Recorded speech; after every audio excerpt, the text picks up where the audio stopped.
Et pour aller plus loin, notre invité ce soir est l'auteur de ce livre « Ne vous tuez plus au travail » chez Alizio. Il s'appelle Jean-Denis Budin, président fondateur du Crédir, une entreprise spécialisée dans la prévention et la gestion du burn-out et de l'épuisement professionnel.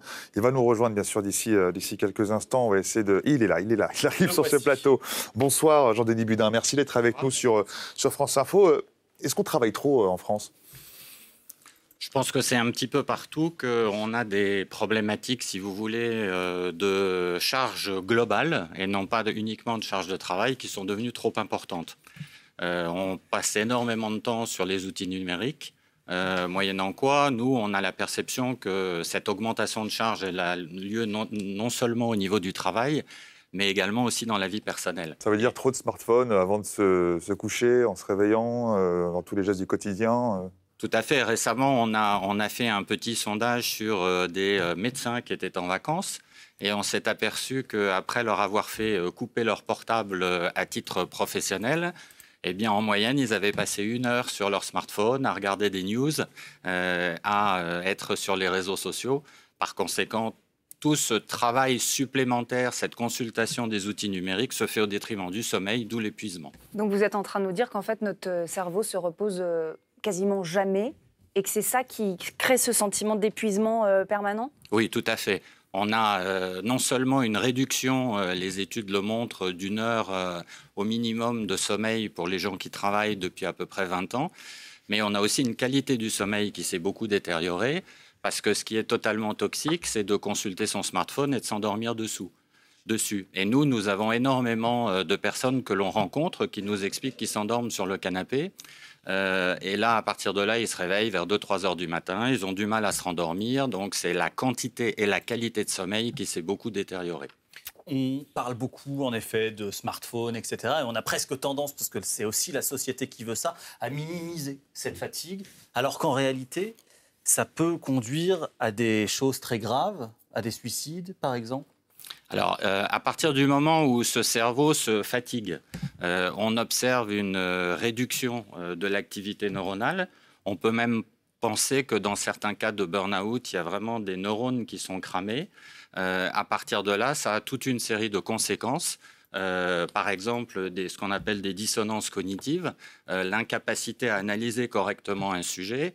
Et un exemple qui me vient en tête, c'est par exemple des gens qui sont mal dans leur boulot, ont l'impression qu'il y a trop de boulot. Et c'est le retour à la maison qui va leur paraître le plus pénible à partir du moment où ils sont questionnés par un conjoint. Et ils vont commencer par zapper le conjoint avant de zapper le travail qui représente une charge trop importante. On a eu un cas récemment sur une jeune femme qui avait 24 ans. Alors, moi, s'intéresser... Enfin, pardon, on a un sujet. Oui, Ou alors, on peut avoir les réactions sur les réseaux sociaux. Non, il n'y en a pas. On n'a pas encore. Donc, il n'y a pas de réaction. Désolé de savoir, Jamel. En revanche, on va s'intéresser, oui, à la fatigue. On en a parlé. On pourrait s'imaginer que les plus jeunes sont portés par la fougue de leur âge, alors qu'en réalité, vous allez le voir, la fatigue explose particulièrement chez les plus jeunes. Lynn Landau. Le travail, ce n'est pas vraiment la santé. L'IFOP a mené une enquête auprès de 4 552 salariés du secteur privé entre mai et juin. Un constat, les jeunes ont l'air de particulièrement souffrir. De façon générale, la moitié des sondés trouvent leur travail physiquement fatigant. Chez les jeunes, ce chiffre a bondi de 10 points en 1 an. Quand on est jeune, on a potentiellement pas forcément les moyens d'habiter tout à fait à côté de son premier emploi. On voit aussi, ça ne s'est pas dit dans l'enquête, mais qu'il y a beaucoup de jeunes qui n'ont pas le permis aujourd'hui, donc ils prennent les transports en commun. Quand on regarde le temps de sommeil des jeunes, il est significativement moins important que dans le reste de la population active.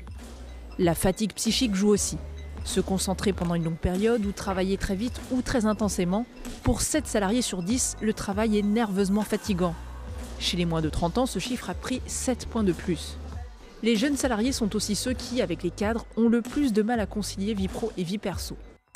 On rentre dans la vie active un peu plus tard maintenant qu'on ne rentrait dans la vie active précédemment.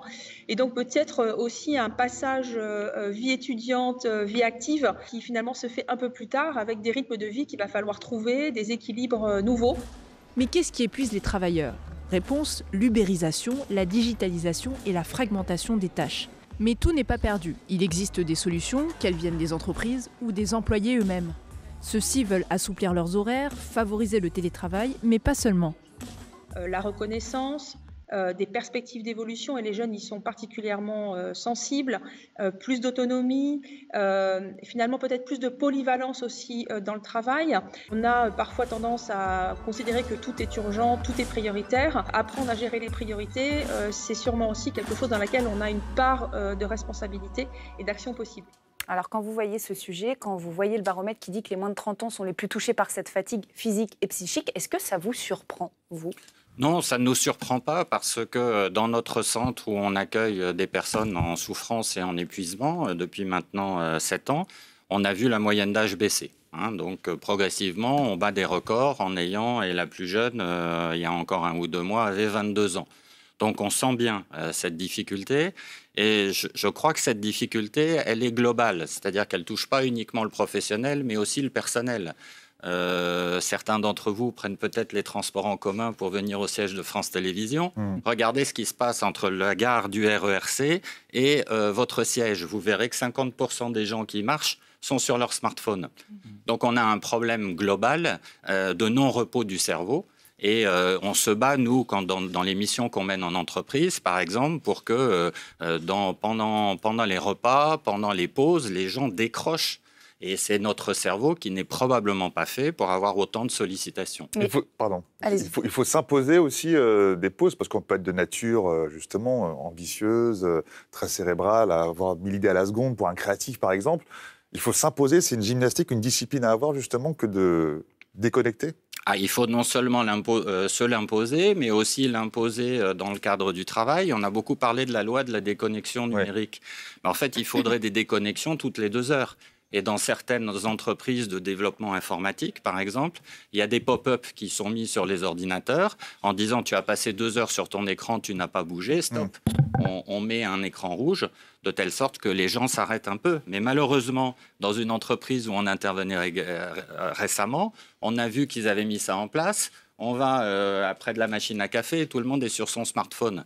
Donc il faut faire le lien que ce n'est pas forcément uniquement une fatigue professionnelle, mais c'est une fatigue globale pour laquelle notre corps n'était pas conçu.